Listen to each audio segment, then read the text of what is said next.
The Word of God is alive and powerful, sharper than any two-edged sword, piercing even to the dividing asunder of the soul and the spirit and of the joints and the marrow, and is a critic of the thoughts and intents of the heart.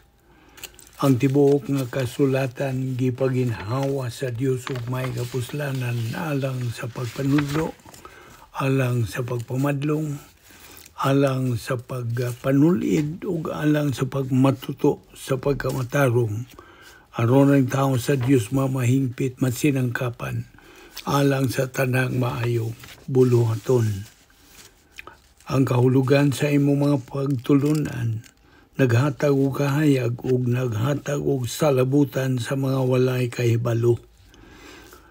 Tumanon gayud sa Dios ang iyang gisaad. Sama siya sa usa ka taming alang niadtong mudangop kaniya. Welcome everyone sa atong adlaw-adlaw nga pagtuon sa Balaang Pulong sa Dios ubos sa Vic Balbido Evangelistic Ministry o ganyan sa kita nining atong pagtiwas sa paghisgot bahin nining atong pagtulunan nga giuluhan sa in English, Is There Really a God? Ana bagyo Diyos. Okay, so dito maglangan, alang kanimo magtutuo, andamang imong kaugalingon, pinagi sa gamit sa prinsipyo sa 1 Juan 1:9. Aron ikaw magpunan sa Espiritu Santo, ug ikaw may balik ang imong pakigamitay sa Dios. Ug nga maandam ka sa atong pagabuhatong pagtuon sa pulong sa Dios ning adlaw. Apanalang kanimo dili magtutuo. If you are an unbeliever, use your volition, your free will, to believe in the Lord Jesus Christ as your Lord and Savior. Okay, padayon ta sa atong hilisgutan din kita mohunong kagahapon. Og okay, atong hisgutan kadtong bahin nga kundi ka magtutuo, kay misalikway ka magkaluwasan, wag yung labot ang Diyos kanimo, bisag unsaon panimo. Mao na ang resulta. Sige lang ka og pang-iyawat sa imong kinabuhi. Magbinuutan ka, iyawat, magbuhat ka, ani iyawat, pero napuro na lang yun pang-iyawat ang imong kinabuhi. Mura ba og hit and miss, pamasin pa ba? So mo na giingon sa uban nga bason ra. Now, naibaw kapag unsang matang kanang imong panginabuhi. Ingon nga dili magtotoo. Well, naay mga kagubot, mga kaguliyang, nagakalandrakas, way pagkahilo na. In short, you live a miserable life. Confused, disorganized life. You're just living a life of unreality. Mo na resulta sa imong desisyon, and you are a product of that decision. So ang imong pagsangpit sa Dios, zero. Ibaw ka nga no? Wadya kanimo ang bahin nga may kalabutan sa Dios. Now, let's make some kind of an infographic again din he. Ang dili magtutuo, ana ay lawas. Doon na siya ay kalag kay buhi man siya. Okay? Now, diha sa iyang kalag, ana man diha ang iyang pagkasiya. Okay? That is why diha sa imong kalag, kung atong i-expand ka na siya, mao ang imuhang pagkaikaw. Then, diha sa imuhang lawas, anaa ang kinaiyang makasasala, the old sin nature. Now, ang tanang tao nga imugso dinis kalibutan, ingon ani ang kahimtang. Then, ang imuhang kalag, ana diha ang imuhang pagkaikaw, when we expand that, it will look like this. In your soul, you have your mentality, panghunahuna. Ana sa imong panghunahuna, usab, ang imuhang tanlag, which is part of your soul. Conscience ba? And then, naa ang kabubuton, volition. Naa ang pag-angkon sa paglantaw sa kaugalingon. And then there is a kining emotion. Kanang unsay atong tawagan mura galumlum ba? Mura galumlum lang ning emotion which is part of our soul. Pero dili kini siya ingon nga kinaiya nato ang emosyon. Kundili mag-agad, paminaw, mag-agad ang normal man gud kay mag-agad rawan sa unsay lihok sa atong una-una ang pagbati. Apan dunay ubang mga tao nga emosyon na ang nagapasulabi nila. Even the simple truth of the gospel would elude the unbeliever. Kaya nga naman, ang gospel spiritual ba ya? Sakto? Na unsa man nato pag-explikar sa unbeliever o something spiritual like kaluwasan. You see? Kamo nga nakadawat naman mo diha, nga nakadawat na mo sa kaluwasan, nga nung nagkasabot naman mo, bahin o kaluwasan, nga iba mo nga Well, naapoy ubang mga Kristohanon, mga Kristohanon na sila, nga wapod sila mahibaw kung siya paagi nga naluwas sila, basta kay hingdawat lang sila. Would elude him were it not for the convincing or convicting ministry of God the Holy Spirit. Mao na niya ang atong gisulti nga dunay kauban sa grasya sa Dios, grace of God. Kay kining tanan grasya raman gyud sa Dios. Naguna niini ang kaluwasan nga atong nadawat, grasya.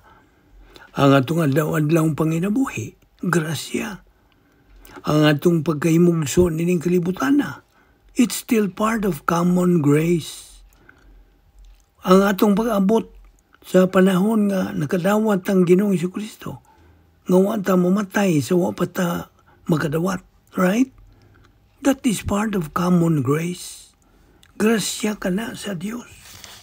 O karon, ang pagsabot nimo bahin o kaluwasan is part of the grace of God. But this time, ang grasya sa Dios mauna ang nagahatag kanimo niya ng sangkap na ikaw makasabot nining bahin sa kaluwasan. Kaluwasan ra.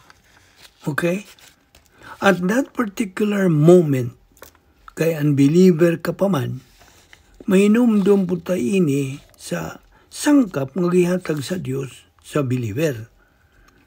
Sa higayon gani, nga makarnal ang believer. Ano man na karnal na siya? Umigan siya ang pagbuhat og sala. Sa diha nga makarnal siya, doon nagihapon siya sangkap nga iyang magamit, usara pod. Unsa man? Rebound. Pagsugid sa iyang mga sala. Okay? Kung unbeliever ka, doon ay spiritual nga sangkap nga magamit, usara pod. Ang lihok sa Espiritu Santo. Okay? We call this common grace. Now, unsa man tuod ning common grace? Ang common grace, mao kini ang lihok sa Espiritu Santo sa matag higayon. Every time nga dunay pagsangyaw sa mayong balita sa kaluwasan, dunay mga pagtudlo bahing kaluwasan, mao ni ang lihok sa Espiritu Santo. Aron nga ang maminaw nga mga dili magtutuo makasabot sa unsay gisangyaw o giwali bahin o kaluwasan. Kasabot ka? Mao ni ang hinungdan ngano nga kung ang usa ka dili magtutuo unya maminaw og Bible study, duha ra ka butang ang may tabo. Either muundang siyang paminaw, kay wa siya kasabot, or nakasabot lang siya pinagi sa academic nga pamaagi. Huwag yapon na epekto sa iyang kinabuhi. You see? That is why the reversionistic believer and the unbeliever, parihara na sila. Kung magtuog Bible, na ay reversionist Christian o na ay unbeliever, magkatuon na sila sa Bible pero puros ra academic. Maura ng epektuha. O gatong makita nga ang unbeliever makasabot lamang og espiritual nga mga butang, ang espiritual nga mga butang sa kaluwasan. Why? Because the Holy Spirit is the one who works diha kaniya aron sa pagpasabot kaniya. Remember what our Lord Jesus Christ said, na iyang ipadala ang Espiritu Santo nganhi sa kalibutan kay siya ang magakumbiktar sa sala, bahin sa righteousness o bahin sa pagkinabuhi nga wala na'y katapusan, eternal life. That is why the Holy Spirit, ang ministry sa Holy Spirit, nagalihok during o sa higayon sa pagpasabot bahay kaluwasan. Busa atong makita ron as we move forward, di man ilang usa ning prinsipyo ha, nga as we continue this study on the integrity of God, who and what God is, o naabagyo'y Diyos, atong isumpay ni, aron nato yung maklaros pagsabot, unsa ang paagi sa Diyos. Nga inigabot nato dito tumoy, wag yo'y makahimog excuse, ug moingog, wa manggug ko kasabot, wa ko kaybaw, wa, dili na ka na madawat nga pangulipas, wa nagyutay excuse ana. Mauna, nga karon nakasabot na ta, nga klaro gyud ang ending. Nga kung usa ikaw kadili magtutuo, lake of fire gyud. Kita ni mo? Wag yung kay mahimo pang hangyo-hangyo. Inigabot sa ending, lake of fire gyud ka. Mutuo kapag na lake of fire, wa, lake of fire gyud ka. See? Now, for the believer, nun sa man, ang iyang dangatan, judgment seat of Christ. Mao na, nga karon makasabot na tag nganong ang Dios nagahatag tanan o kahigayunan karon. You make a decision. Why nakuwang ang Dios sa iyang gihatag? Gihatag yun niyang tanan. Naara nato sa paghimog desisyon. Kung ikaw unsa ka dili magtutuo, dini gayon na. If you are an unbeliever, paminaw.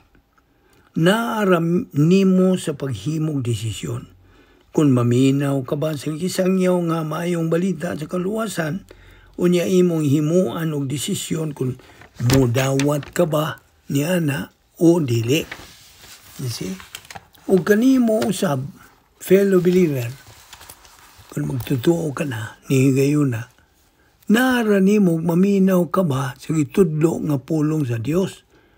Unya imong dawaton, tuuhan o gamiton ang doktrina sa imong kinabuhi.